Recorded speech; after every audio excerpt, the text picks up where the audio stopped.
I'm Nate G219 and this is to help it back and better. Y'all know what it is, another one coming at y'all. First hit that like and hit that subscribe. Hit that channel if y'all want to help out. Today's September 2nd. It's pretty goddamn early in the morning. 4:30 in the morning. But you know I gotta start my days early so I can get to work. And I want to be bringing content to you. I'm sorry I haven't been bringing much content, but I don't have a lot of time and you know, I gotta work. But today I want to talk about the drug use in prison. So, as you remember a couple weeks ago, I brought to you a couple videos that were taken inside Indiana prisons. And both of them involved people being high.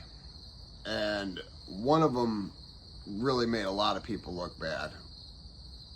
Well, made himself look really bad, but I'm gonna go ahead and post that. Let me know what you think about that.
Father and son.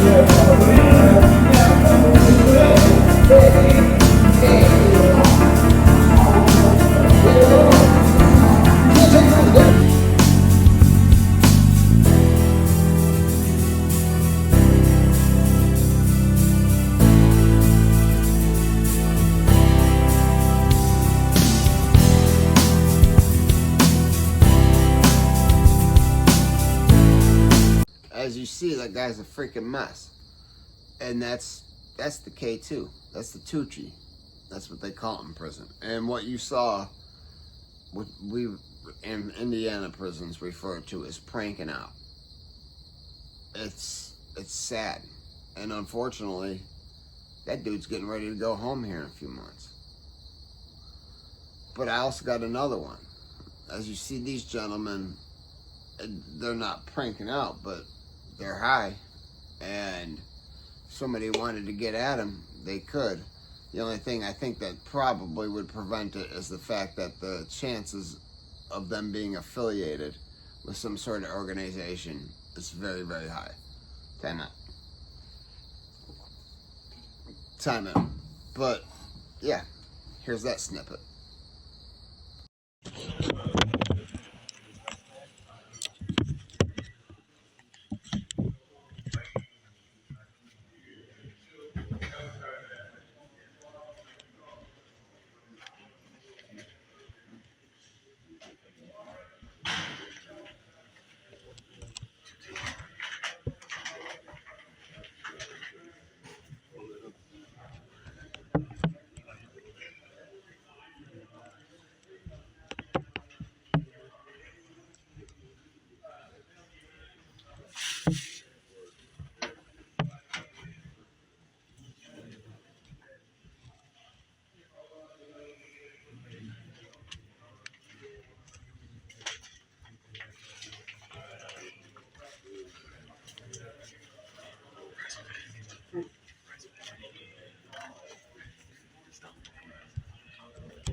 now that you see the drug use and what happens inside the prisons, and this is not just this one prison, this happens in most prisons across the entire country.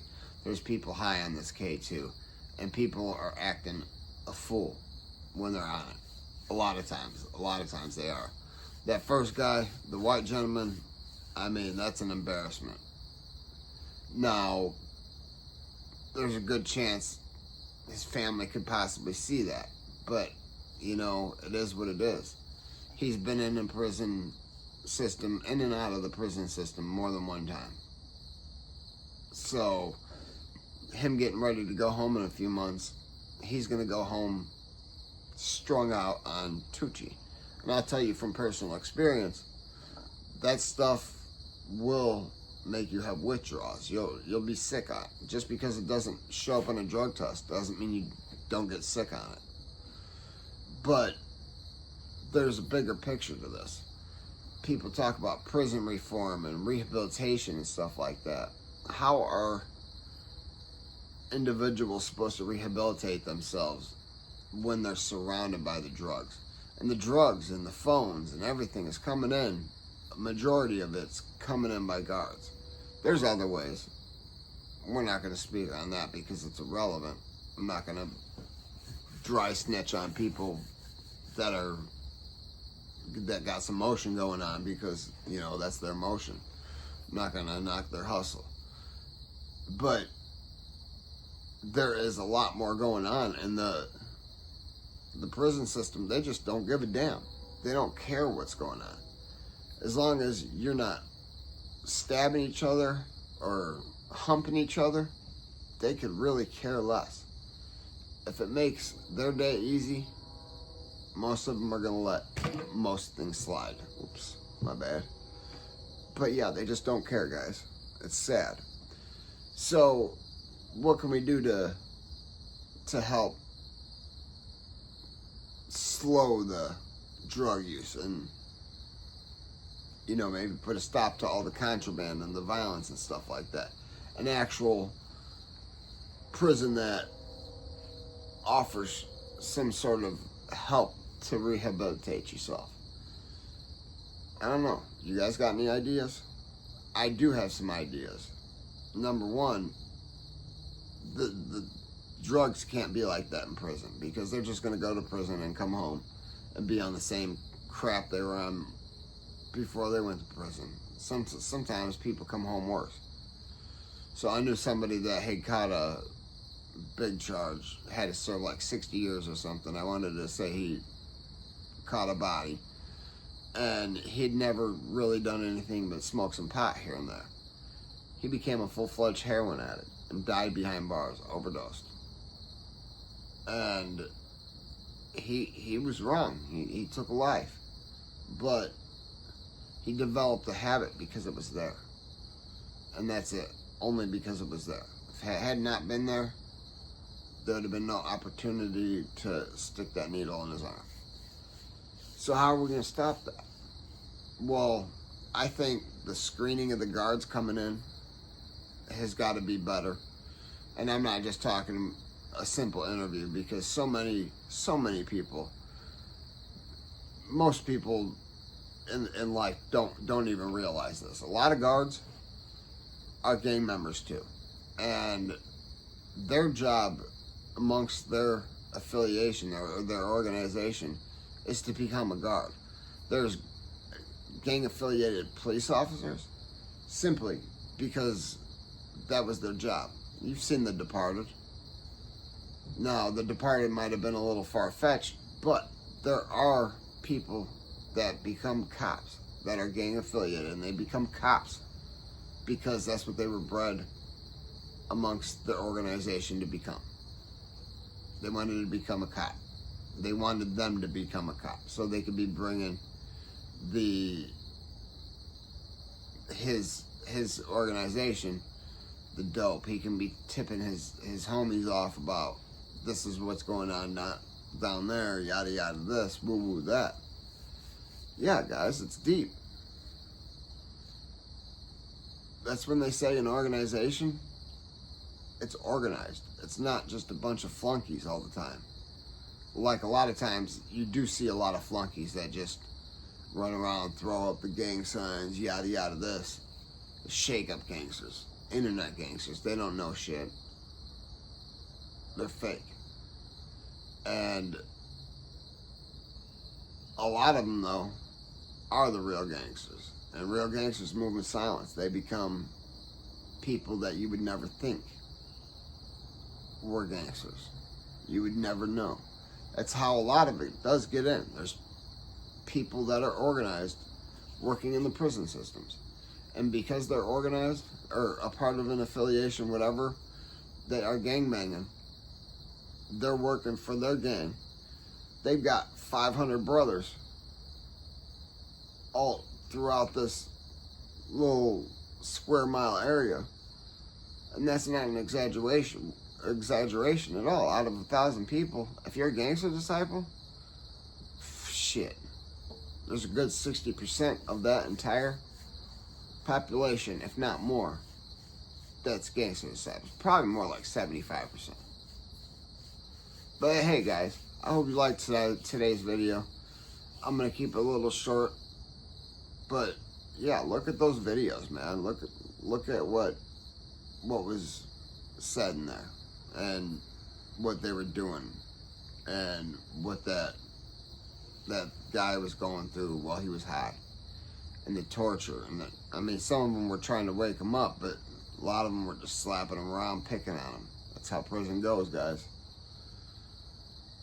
But hey, hit that like, hit that subscribe, hit that channel if you want to help out. And never forget life's choices, guys. Always remember that. Never forget life's choices, because you never know where they're gonna lead you. And also, always remember, if they ain't hating it, you ain't making it. Peace.